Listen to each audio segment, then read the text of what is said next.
joining me. A little bit different again today. I've got my gloves on because I've been using this. I've not cleaned it down yet. Anyway, I did tell you in one of my previous videos that I've got a new e-file that's coming. I was dead excited, and I was filming it. In fact, I filmed it all, full unboxing, and it's not this one. A full unboxing. I was so happy with it. Couldn't wait to share it with you. And I will show you in a minute what I've bought.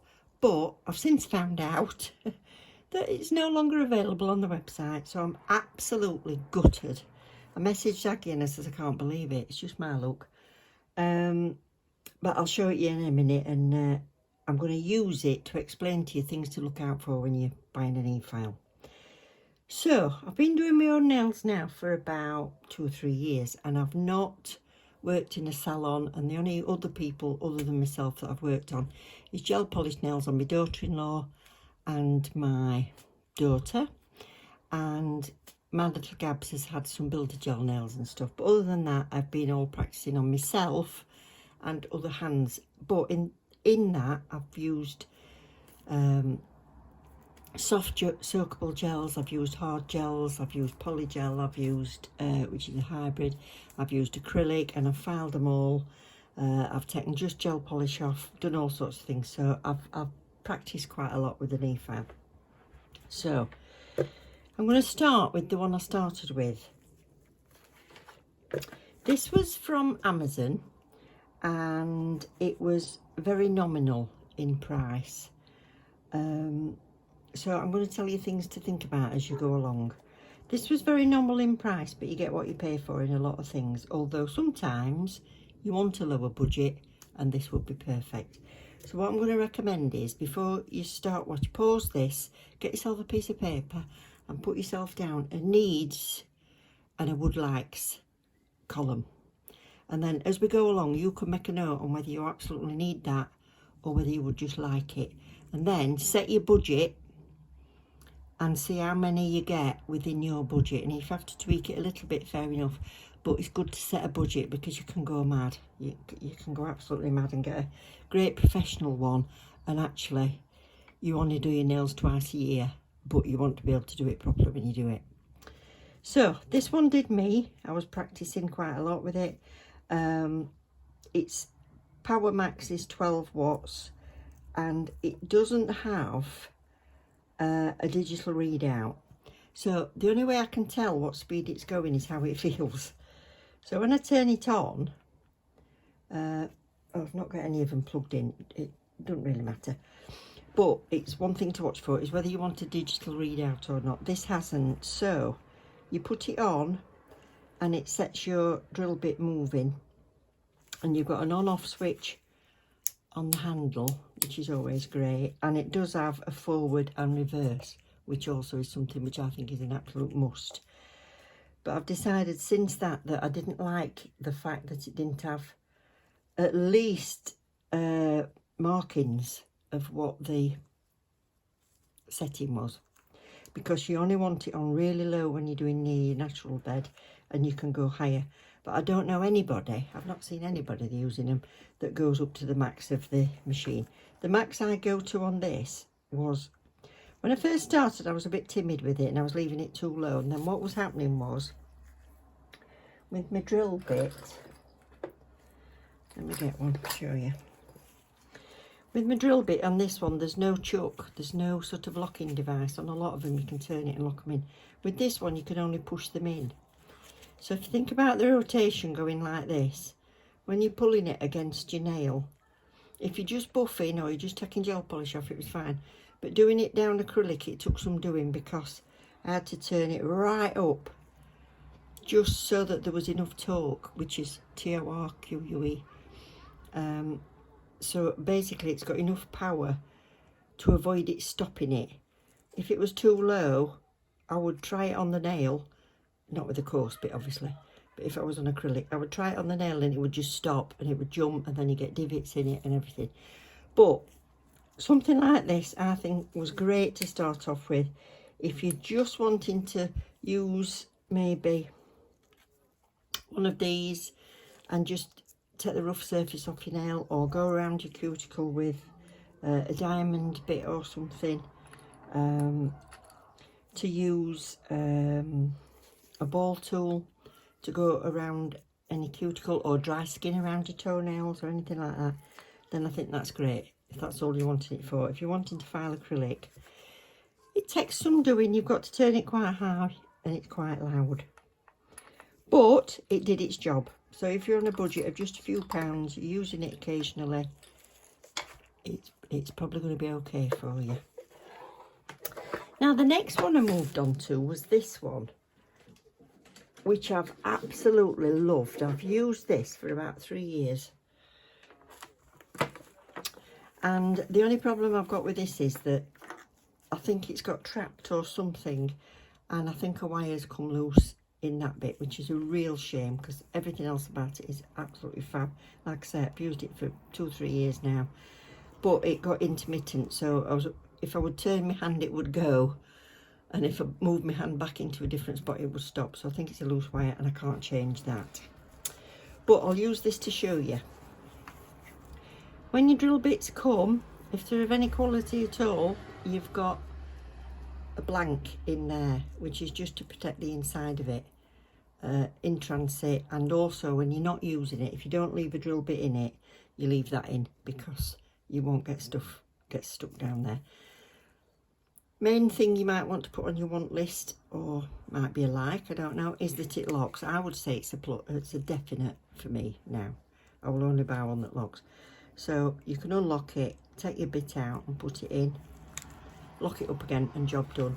And then you've got that extra grip on it for when it's turning to give you that control. The other thing I love about this one is the handpiece. I looked at that quite a lot. I like how it's slim at the bottom and it's got the grip as well, so you can either hold it like a pen right down there if you're doing neat around the cuticles, but it's also got a grip on here, so if I wanted to hold it a bit further back I could do. But that's been absolutely lovely, and that's the Melody Susie Scarlet, which is still available, so I'll put you a link to that in the description box. I did do a full review video of it when I got it. The other thing I liked about it is it was fairly small on the table, so that's it in my hand, that's it from the side. So it's fairly small on the table, and it does have markings. It isn't a digital display, but it does have markings. And the most I've ever gone to is about 12.5, and that's when I'm doing acrylic. So it's got a lot of torque. It's absolutely been brilliant for me. Power 24 watts. It doesn't tell me RPM, but it says there, look, 30. It goes up to 30. 30 revolutions a minute, and it's got an on-off button there, so you can set your speed, and then I would just turn it off and pop that back in, so you don't need an on-off on there. And it had space there for 6 drill bits, which was great because the ones I use all the time I would keep in there, and then just keep my extras in my thing. So that's lots and lots of pluses with that one. It's not too heavy, that's not too heavy, and it's not too loud either, but it's been absolutely brilliant for me. And the only thing that's made me look for something a bit different is that sometimes my daughter will say, "Mum, will you come and do my nails?" And it's a right faff, because it's set up, my cord goes down the back of the desk, I've got to get it all out, I've got to get the drill bits out, package it up, take it to where. Bit of a faff. Now if it had not broken down I would have put up with that because I like it so much. In fact I've even emailed them to see if I can get a new handpiece for that. So that's that. So the things that we're considering so far is we've been considering a budget, whether you want it on a desktop or not, the size, whether you want bit storage, and also colour. If you've got a colour scheme, if you're mad on pink or something, that might be something for you to consider, but I wasn't bothered about that. We've looked at whether it's got locking bits or not, and the rev per minute, which is 30,000 on this, and I'll tell you why a higher rev is better in a second for that one. But I'm going to move on to the next one. Now, you've got an intermediate that you could have if you want it portable, is to get one that's portable. So you get your handpiece, you can charge it, it plugs in, but your battery's in the handpiece, so it makes it a little bit more heavy. But it's dead easy to take away on holiday, take up to your friends, things like that. So you might want to look at a small intermediate portable. And the site where I've got mine from is BTArtBox, and they do have portables on there, and they're in the sale. So I'm guessing they're finishing with all the efiles, so have a look and see what you think. Now I'll show you the one I've just got and why I chose it. So again, before I show you, you'll find similar sizes and shapes and specs, but I really loved this. I'm sorry you can't get it. Oh, I've made it dusty. This is rose gold, and it's by BTArtBox, and it's absolutely beautiful, and I'm so impressed. I can't tell you how impressed I am by just upgrading to something like this. So I considered all the things that I told you. Oh, one thing I didn't mention is, or did I? Make sure you get a forward and reverse, because that's really handy. If you're a lefty and you're drawing it towards you, you'd want it in reverse. If you're right-handed, you want it in forward when you're drawing it towards you. And if you're holding it like that, forward means it's rotating this way. Yeah. So if you just turned it around without changing it into reverse, it would be skipping the wrong way on your nail. So forward and reverse was the main thing. I loved the colour of it, so that was something to consider. And also I liked the button, nice, simple, easy button on the top. Oh, tell it out because it's got some power in it.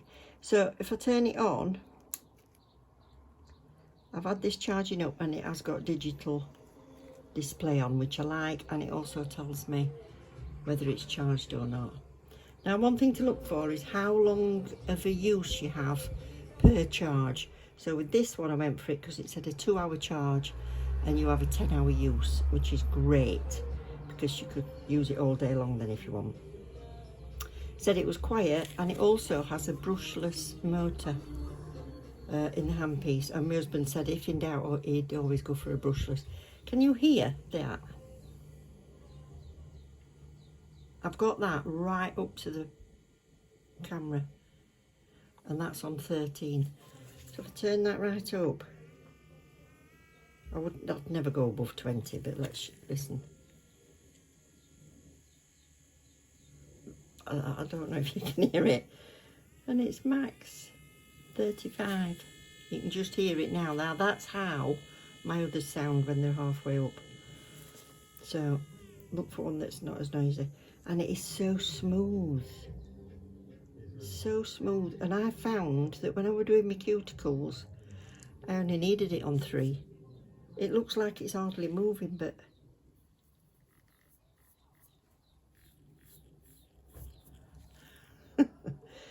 yeah. The other thing was it's got this piece here, so I can put that in it, because otherwise I would be just putting it on the table. So if it's got a little rack that you can stand that in as well, that would be good. Now, 35,000 RPM, why? If you're not going to use it. The way to think about it is, if you were riding a bike and you're going uphill, you change gear because you've got a better torque. In other words, more strength to get things going if you're in a different gear. Well, the thing with this is, even though you're not going to use the 35, it means your motor's strong enough to do 35. And so if you've got it in a lower speed, just imagine all that power that it's got to be able to move it. So even if you've got it on 10, 15 and you're doing it against acrylic, you've got a lot of power behind it. Yeah, so like horsepower basically.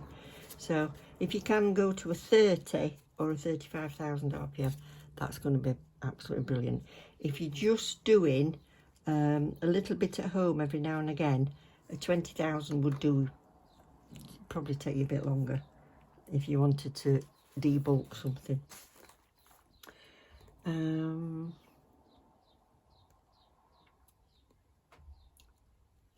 yeah, so I can't think of anything else that I've missed.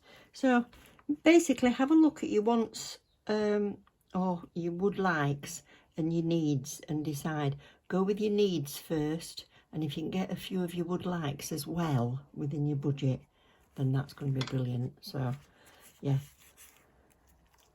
I'll put a link to BTArtBox so you can have a look. They do lots and lots of press-on nails, which is what attracted me to the site in the first place, because I wanted to have a look at some press-on nails for you. I've got you a discount code. I've got you a 15% discount code for you to use on there, and I'm just sorry you can't get this one, but I thought I'll use it to give you an idea on what to look for when you're getting your own e-file. Above all else, practice, practice, practice before you do it on a human, even yourself. Get yourself some tips, even if you've not got a practice hand. Clark some acrylic on or hard gel or whatever you want on it, and just practice the manoeuvrability of it. Get a feel of it. If you've got a practice hand, all the better. There are cheap plastic hands that you can get. That's what I started with, and now I've just moved on to the aesthetics of a silicone one for videos basically, but the plastic hands are absolutely fabulous for practice. Please don't get one, turn it on to 10,000, go straight onto your nails, and never ever ever use anything other than a harbour band or a diamond on, or a hand file on your natural nails. Please, please, please don't use ceramics or tungsten carbide. You'll be in a right mess. Take care. Love you loads. Hope you got something from it. See you soon.